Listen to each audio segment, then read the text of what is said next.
So that whole conversation happened, and conversation, if you can even call it that, like I wasn't even allowed to speak, and that's how basically every one of our discussions has ever gone, that I'm never given an opportunity to ever say what I want to say, and when I do, I have to scream it, and then what? Like that makes me look like a monster. Of course I look like a monster. Like she called me that. She said I was her evil spawn. Like of course I look that way when you never in a year have let me share my perspective and share my side of things.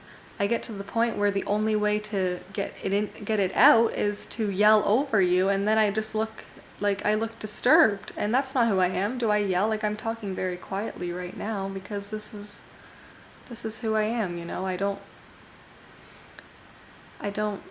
do this type of thing, and it's not nice feeling like you are, you know, becoming a different person because of the way you interact with another person. So she's gone on and on about how a lot of that stuff that she said in that conversation I found very disturbing. She went on about how she said, "You are not the Carolyn McHale-Ioannidis I raised, you are the Mrs. Kaya." And I stopped her. The first time she said it many times in the conversation, but the first time she said it, I stopped her and I said, "Hold up right there, like, that's not the case, you know, I am my own person. Like, I have not lived with you before this since I was 18. So within 3 years' time, you know, I've kind of come into the person that I am, you know, like I've, you know, got a chance to finally be who I am outside of being your child, you know? So I just find it very disturbing when she tries to say that I was a good person before he got to me, you know? Like, as if he came in here saying to me that she's a bad person. Well, I can tell you, I have known many a bad thing about her for years. Like, I've been experiencing, like I said, firsthand for years.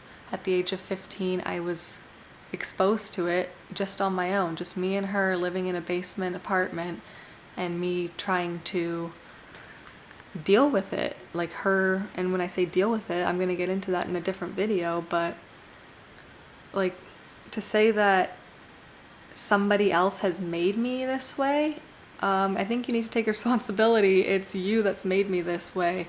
After years and years of witnessing an alcoholic, you kind of get a hard shell around you, and that shell, like, I'm lucky that I'm able to be who I am around everyone else, but when I see her, the walls go up, and I become in that shell again, and you kind of have to be kind of, the way I speak to her is very flat tone. I don't have a lot of enthusiasm in my voice. I never really have any kind of major, you know, I never really sound happy when I'm speaking to her. So all this time she's always said, "Oh, are you grouchy today?"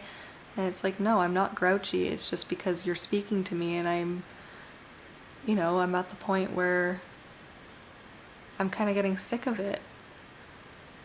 After being spoken to in such a way for so long, where you're never allowed to speak, and it's always about her and what she's going through. And since I was 15, I've been witnessing it firsthand, and there's never been any, "I'm so sorry for making you take care of me." Like, I don't know. It's just, everything seems to be about her, and then of course I'm the monster in the situation somehow. So it, as a young woman, I'm gonna say that that hurts me when she attacks my character. Like, when someone tells you that you're a monster, that you're a bad person, that everybody, all of her friends agree that you and your husband are horrible people, and you used to be good, but it's because of him that you're bad, that obviously, as a 21-year-old, kind of ruins you emotionally, like, whether you believe it or not. Like, of course I know I'm a good person, and it sucks that she can't see who I really am because she's pushed me that far away over the course of many years.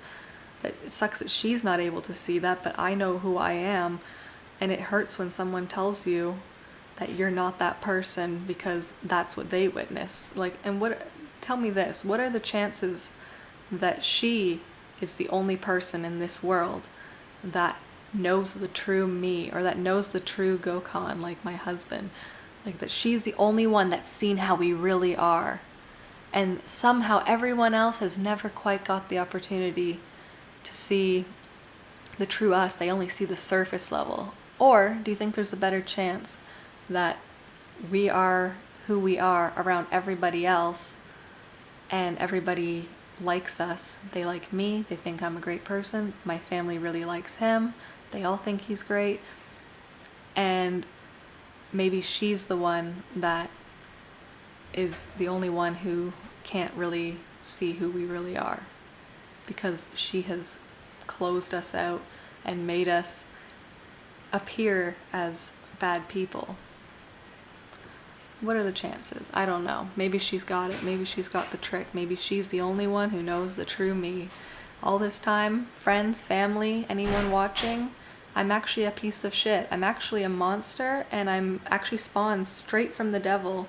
So she said it herself. I'm the evil spawn, and unfortunately none of you, except for Christine, knows who I really am. So just keep that in mind. You're all unknowingly hanging out with the devil herself. Yep. So I did tell her in a text message that if I'm the evil spawn, then alcoholism must be the devil, because the way I act around her is a result of being exposed to alcoholism. So if I appear as though I am the spawn of something evil, that is sure as hell the evil that I have spawned from, okay? Anyway, this is all so ridiculous. I don't know, I might add more to this. I can't really think of anything else. That's just generally what happened. I was pretty devastated 2 days ago when this went down. I'm still very depressed about it. Anyway, like I said, right now I might sound a little sarcastic. I might sound like I'm joking around a little, but I also did say in the beginning of this video, I did say, you know, I put on this happy face, I joke about it, and I can guarantee you, what time is it right now? It's like 5:30 p.m. I can guarantee you tonight I'll be crying myself to sleep, so stay tuned. And actually, you know what's really embarrassing? I'm gonna insert a clip, raw footage of right after my mom disowned me. I ran upstairs, called my husband, like I just said. You're pretty much gonna hear what I just kind of explained, but obviously right now I'm explaining it in rather calm terms. You're gonna see live footage of when I ran upstairs and turned on my camera midway through my conversation with my husband, and you will actually get to see the devil herself, Satan's evil spawn, crying on camera after my mom disowned me. So later on I did talk to people, and you know, they said, you know, your mom's upset, she didn't mean that. And sure, I fully believe that she didn't mean that. I don't think that she truly believes that I am evil, or that, you know, I think she knows, like I said in the last video, it's a defense mechanism kind of thing when she makes it as though everybody else is bad except for her. But regardless of that, she said those words. She said to me that I am not her daughter and that she is not my mother. So I can't really say that, you know, you kind of have to take that with you through life and always keep that in the back of your mind. So even 5 years from now, 10 years from now, every interaction, like, it might get easier with time, who knows, but if she ever wants to have a relationship with me again, that's always going to be there, that she told me that she didn't want anything to do with me.